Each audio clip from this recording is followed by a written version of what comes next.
नमस्कार मित्रांनो, जगात पूर्वी आणि आजही बरेच वेळे होऊन गेले, पण पूर्वीचे वेळे वेगळे होते.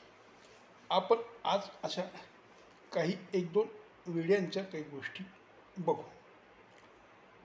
एक वेडा माणूस दिवसा सूर्यप्रकाशात कंदील पेटवून रहदारीच्या रस्त्यावर येणाऱ्या जाणाऱ्यांना विचारतो, मी ईश्वर शोधतो, तुम्ही त्याला पाहिलं का? कंदिलाच्या प्रकाशात भर दिवसा ईश्वराचा शोध घेणाऱ्या वेड्या माणसाची ही बोधकथा जर्मन विचारवंत फ्रेडरिक नीत्शेच्या द गे सायन्स ह्या पुस्तकातली आहे. या बोधकथेतला वेडा माणूस नंतर वैतागून कंदील आपटून विझवतो आणि ईश्वराला मृत्यू घोषित करतो.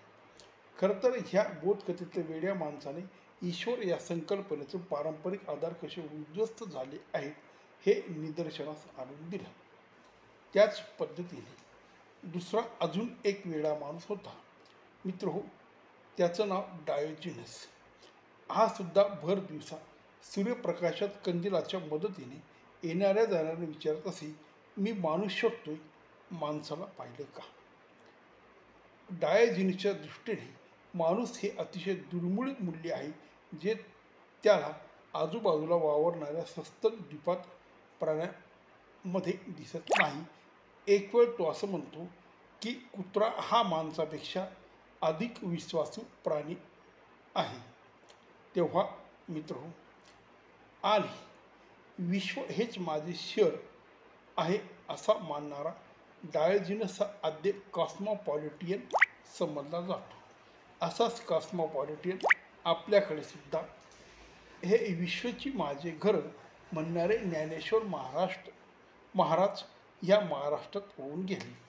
तेव्हा मित्रहो, असे काही जगात हे वेडे, ज्यांना सर्वसामान्य समाज समजतो, असे लोक होऊन गेले.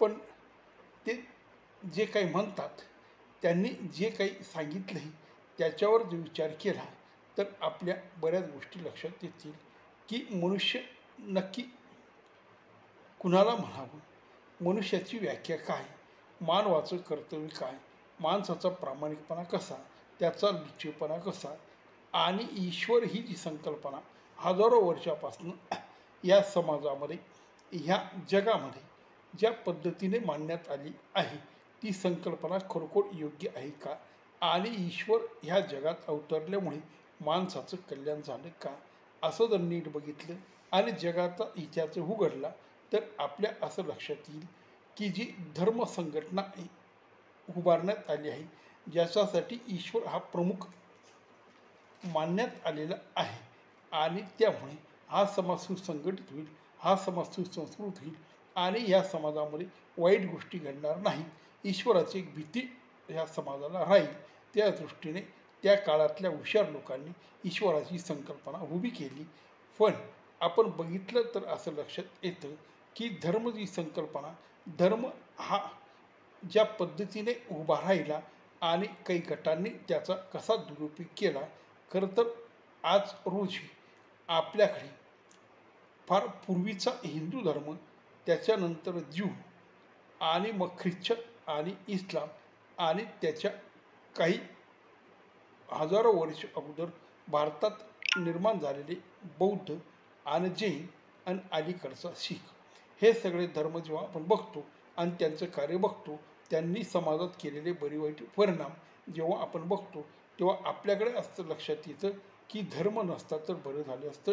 कारण ह्या धर्माने फायद्यापेक्षा मानवी कल्याणाची जबाबदारी घेण्यापेक्षा, मानवाचं आयुष्य सुखकर करण्यापेक्षा उलट त्याचं नुकसान केलं. सगळ्यात जास्त नुकसान केलं असेल तर ख्रिश्चन धर्मियांनी केलं, आणि त्यानंतर इस्लामने तर जगभर हायदोस घातला, आणि तो आजही चालू आहे. धर्माच्या नावाने कत्तली चालू आहेत, धर्माच्या नावाने पूर्वी लढाया झाल्यात, धर्माच्या नावाने लोकांना बंदी करण्यात आले, धर्माच्या नावाने लोकांचं स्वातंत्र्य हिरावून घेण्यात आलं, आणि अक्षरशः त्यांना गुलामाचं जीवन जगावं लागलं. असा हा धर्म.